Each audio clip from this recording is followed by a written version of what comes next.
Meus queridos alunos, que alegria reencontrar vocês. Nós estamos no quarto bimestre e hoje eu vou falar um pouco para vocês sobre a filosofia francesa.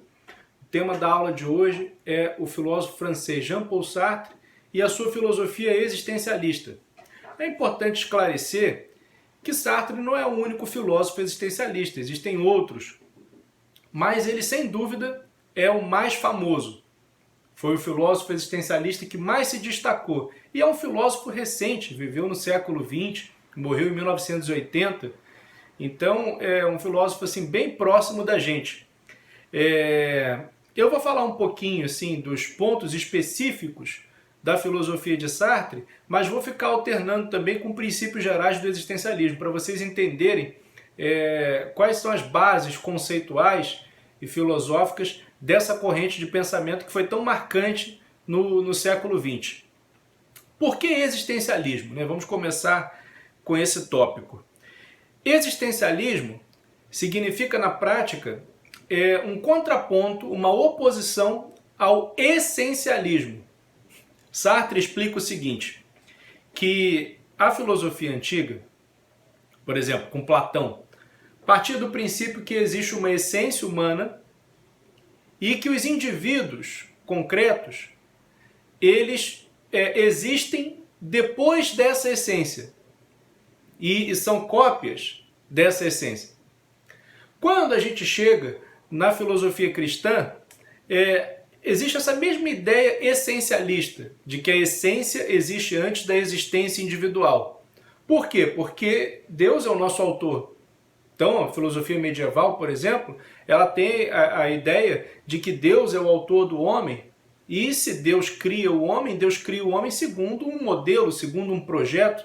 O homem é um projeto de Deus, então ele já nasce com uma essência pré-determinada. Quando ele nasce, ele precisa cumprir os mandamentos, ele precisa obedecer a um padrão de conduta. Então existe uma natureza humana, existe um programa, um plano divino ao qual o indivíduo tem que se adequar. Então, também na filosofia medieval, a essência precede a existência. E Sartre critica a filosofia do século XVIII, do século XIX, porque a partir dos iluministas foi retirada a ideia de Deus, mas se manteve a ideia de uma natureza humana. E o Sartre diz o seguinte: se Deus desaparece, desaparece também qualquer possibilidade de encontrar um bem a priori, de encontrar valores num céu inteligível.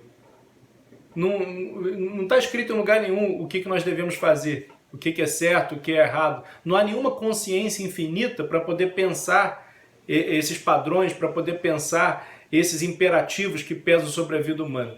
Então a gente tem que reconhecer o seguinte: o homem não tem uma natureza. Primeiro o homem existe e depois ele se define. E cada homem se define individualmente. Não existe natureza humana anterior à liberdade individual. É isso que o Sartre vem dizer. Então, toda a filosofia antiga e medieval, e mesmo a filosofia moderna, concebia o homem como uma essência, antes de tudo, e a existência individual viria depois dessa essência. Mas Sartre inverte a ordem. Ele diz que primeiro nós existimos. Existencialismo. A primazia da existência. Primeiro nós existimos e depois nós definimos o que nós vamos ser. Depois nós definimos a nossa essência.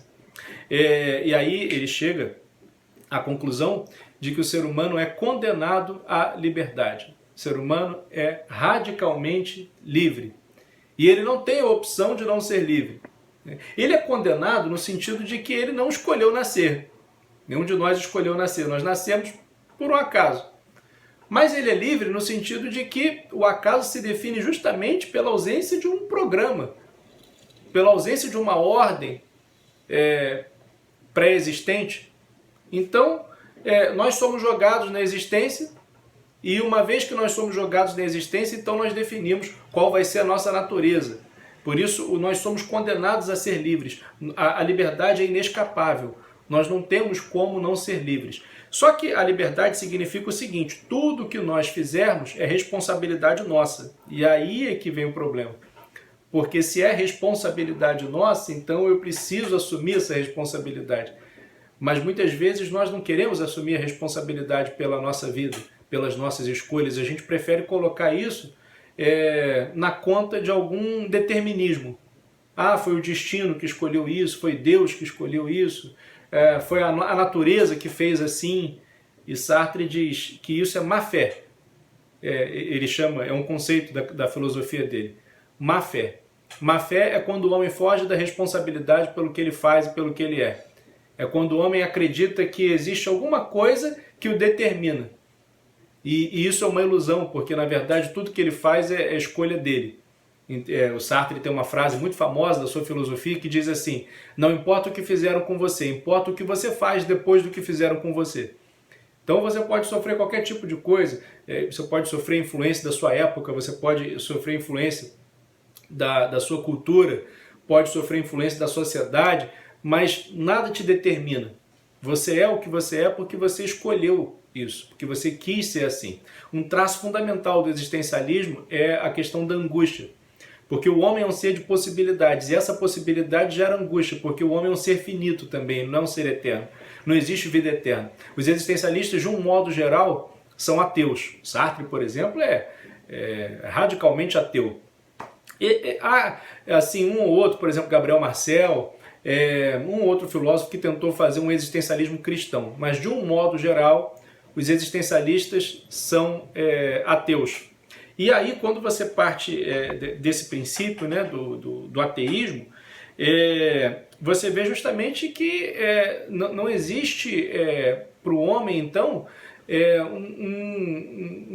um determinismo, não existe uma vontade divina, não existe um desígnio divino, um plano divino, um projeto divino ao qual ele tem que se adequar, e também não existe vida eterna. Então o homem é um ser finito, e essa experiência da finitude angustia o homem, porque ele, na verdade, é um intervalo de vida, é um intervalo existencial entre o nada e o nada. O que seria o homem para o existencialismo ateu? O homem é um fenômeno, um acidente que surge pelo acaso e que também vai embora. Não existe vida eterna. Então, você contempla inúmeras possibilidades, mas você não pode realizar todas essas possibilidades. Você precisa escolher. E a incerteza sobre qual seria a melhor escolha é isso que gera angústia. Então, o fato de reconhecer o homem como um ser de possibilidades leva também ao reconhecimento do homem como um ser fundamentalmente angustiado. Você nunca vai ver, por exemplo, uma vaca com crise existencial. Uma vaca pensando assim: será que eu fui uma vaca autêntica na minha vida? Por quê? Porque a vaca como indivíduo não é nada. A vaca, ela existe em função da espécie. No reino animal é assim, o indivíduo existe em função da espécie. Mas o homem não é assim. O indivíduo humano, ele não existe em função de uma natureza pré-determinada. Como a gente já disse, né? A existência precede a essência. Então a natureza é aquilo que ele vai determinar, é aquilo que ele vai escolher. A essência dele é algo que vai ser escolhido por ele, não é algo que se impõe sobre ele. Se você pega assim, por exemplo, as vacas, qual é a diferença de comportamento, qual é a diferença de personalidade, qual é a diferença de consciência que existe entre elas? Nenhuma. Agora, o ser humano não, o ser humano você tem uma Cleópatra, você tem um São Francisco de Assis, você tem uma Joana d'Arc, você tem um Hitler, você tem um Stalin, você tem um Pablo Picasso. Então, olha como o ser humano é rico. Por que o ser humano é rico? Porque ele é liberdade. Essa é a ideia fundamental, né, do existencialismo. O ser humano é livre. Então não há nada que pesa sobre ele e que o leva necessariamente a alguma direção. Não, ele faz aquilo que ele quiser. Justamente por isso é que ele se angustia, porque ele não sabe direito o que fazer. Ele é obrigado a conviver com as escolhas e por mais que ele seja um ser de múltiplas possibilidades, ele também é um ser finito, que não consegue jamais realizar todas essas possibilidades. É isso que gera angústia. O fato do mundo não ter um sentido objetivo, não ter uma metafísica, também gera angústia. Esse é outro traço fundamental do existencialismo. O mundo é absurdo. Não existe mais uma ideia, né, de Deus, de um sentido oniabrangente, de um sentido para tudo, de uma consciência onipresente. O existencialismo põe abaixo tudo isso. Então, o mundo é absurdo. Camus, que é um escritor famoso, existencialista, diz isso, né? É o absurdismo. O homem, de repente, numa esquina, ele se depara com um sentimento de absurdo. Ele percebe que a vida é absurda, que a vida não tem nenhum sentido objetivo. Né? Que a vida é uma repetição de várias ações e até que um dia tudo acaba. E não há nenhum sentido maior, não há nenhuma metafísica nisso. O Heidegger, Martin Heidegger, filósofo alemão, também existencialista, ele fala assim, a pergunta fundamental da filosofia é por que eu sei e não nada? Se o mundo não tem um criador, se o mundo não tem uma ordem superior, se o mundo não tem um governo superior, por que as coisas são? Se tudo é ao acaso, se tudo é acidental, se tudo é gratuito, por que as coisas são? Por que o ser e não nada? As coisas poderiam não ser. Então essa experiência da contingência do mundo é fundamental no existencialismo. E isso gera um certo sentimento de angústia. Só que Sartre entende essa ausência de um sentido pré-determinado no mundo como uma coisa que nos impulsiona para a criatividade, para a originalidade, né, para a liberdade. Então ele vê como uma coisa positiva, né? Você se constrói, você faz aquilo que você quiser. É evidente que essa doutrina do Sartre teve um grande impacto na juventude, né? Vocês imaginem a juventude do século XX, aquela juventude lá dos anos 60, que era uma juventude bem rebelde, que não queria seguir os padrões tradicionais, a moral religiosa. Vocês imaginem uma filosofia como essa na cabeça desses jovens, né? Que diz assim, olha, você na verdade não tem nenhum padrão para seguir, é proibido proibir, né? Que o pessoal lá de maio de 68, a juventude dos anos 60, proibido proibir, não tem nenhum padrão, não tem nenhuma regra pré-existente, você faz aquilo que você quiser, você é livre para fazer aquilo que você quiser. Isso aí na cabeça da juventude é um baita combustível, né? Então o Sartre teve um impacto muito grande na cultura francesa, principalmente entre os jovens. Bom, o Sartre é uma figura inevitável. Hoje em dia, se você quer falar de filosofia, quer dialogar com o pensamento contemporâneo, você precisa, de alguma maneira, enfrentar o Sartre, enfrentar as questões que foram postas por ele, né, e a atuação dele no debate cultural e filosófico e político no século XX. Mas é isso, então. Só chegando já ao final da aula, deixa eu só recordar os pontos principais do existencialismo, né? Recapitulando, então, no homem não existe uma essência anterior à existência. Primeiro nós existimos e depois nós escolhemos o que nós vamos ser.